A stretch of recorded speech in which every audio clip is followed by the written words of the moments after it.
ഇനി നമ്മൾ നോക്കാൻ പോകുന്നത് എക്സലേഷൻ ഡ്യൂ ടു ഗ്രാവിറ്റിൻ്റെ ഡെറിവേഷനാണ്. അതായത് അതൊരു ചെറിയ സ്മാൾ ഡെറിവേഷനാണ്, 4 സ്റ്റെപ്പ് മാത്രമുള്ള ഒരു ഡെറിവേഷനാണ്. സോ നമുക്ക് നോക്കാം.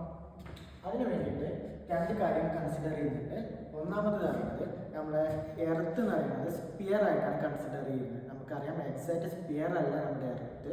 സോ പക്ഷേ ഇവിടെ കൺസിഡർ ചെയ്യുന്നത് considering earth is a sphere ആയിട്ടാണ് കൺസിഡർ ചെയ്യുന്നത്. ഒന്നാമത്തെ കഴിഞ്ഞാലോ രണ്ടാമത്തെ consideration gravitation force of attraction between object having placed r distance from earth have mass smaller m and capital M is a mass of earth. അതായത് പറഞ്ഞത് നമ്മൾ എർത്തിനെ capital M mass ആയിട്ട് കൺസിഡർ ചെയ്തു. ക്യാപിറ്റൽ M മാസുള്ള earth ഇവിടെ ഉണ്ട്.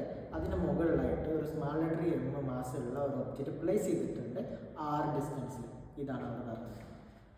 അതായത് ക്യാപിറ്റൽ M മാസുള്ള നമ്മുടെ എർത്ത് ഇവിടെ ഉണ്ട്. അതിന് മുകളിലായിട്ട് സ്മാൾ ലെറ്റർ M മാസുള്ള ഒരു ഒബ്ജക്റ്റ് പ്ലേസ് ചെയ്തിട്ടുണ്ട്. ഇവർ തമ്മിലുള്ള ഡിസ്റ്റൻസ് എത്രയാണ്? Small letter r distance separate ചെയ്ത് വെച്ചിട്ടുണ്ട്. ഓക്കെയാണ്. ഇതാണ് നമ്മുടെ സിസ്റ്റം. ഇവർ തമ്മിൽ ഇനി എന്തുണ്ടാവും? ഗ്രാവിറ്റേഷൻ ഫോഴ്സ് ഓഫ് അട്രാക്ഷൻ ഉണ്ടാവും. ഗ്രാവിറ്റേഷൻ ഫോഴ്സ് ഓഫ് അട്രാക്ഷൻ എന്താ നമുക്കറിയാം. So gravitation force of attraction between earth and object is F = gmm/r². ഇവർ തമ്മിലുണ്ടാകുന്ന ഗ്രാവിറ്റേഷൻ ഫോഴ്സ് ഓഫ് അട്രാക്ഷൻ എന്താണ്? F = gmm/r². So in case ഈ ഒബ്ജക്റ്റ് r ഡിസ്റ്റൻസിലാണ് വെക്കുന്നത് പറഞ്ഞു, സർഫേസിൽ നിന്ന് മുകളിലാണെന്ന് നമുക്കറിയാം. ഇൻ കേസ് ഇത് സർഫേസിലാണ് ഈ ഒബ്ജക്റ്റ്, എർത്തിൻ്റെ സർഫേസിലാണ് ഈ ഒബ്ജക്റ്റ് പ്ലേസ് ചെയ്ത് വെച്ചിട്ടുള്ളത് എങ്കിൽ ഇവർ തമ്മിലുള്ള ഡിസ്റ്റൻസ് എത്ര ആയിരിക്കും? ക്യാപിറ്റൽ R ഡിസ്റ്റൻസ് ആണോ? റേഡിയസ് ഓഫ് ദി എർത്ത് ആണോ?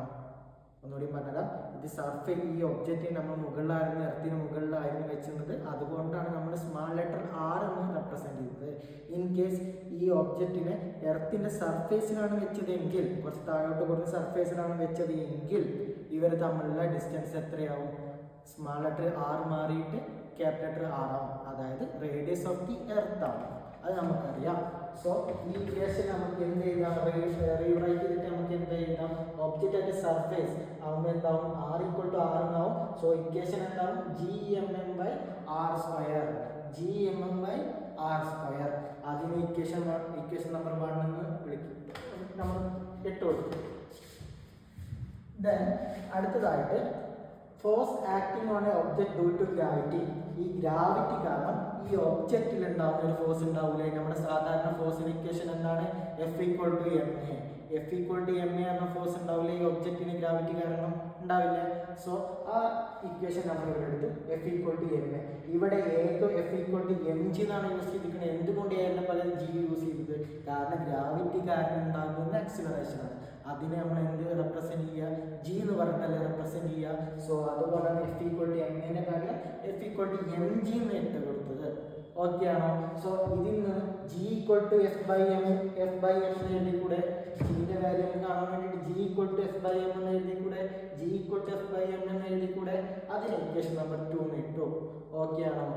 So put 2 in 1. Equation number 2 ല് ഇക്വേഷൻ നമ്പർ 1 നമ്മൾ ഇട്ട് കൊടുക്കുകയാണ്.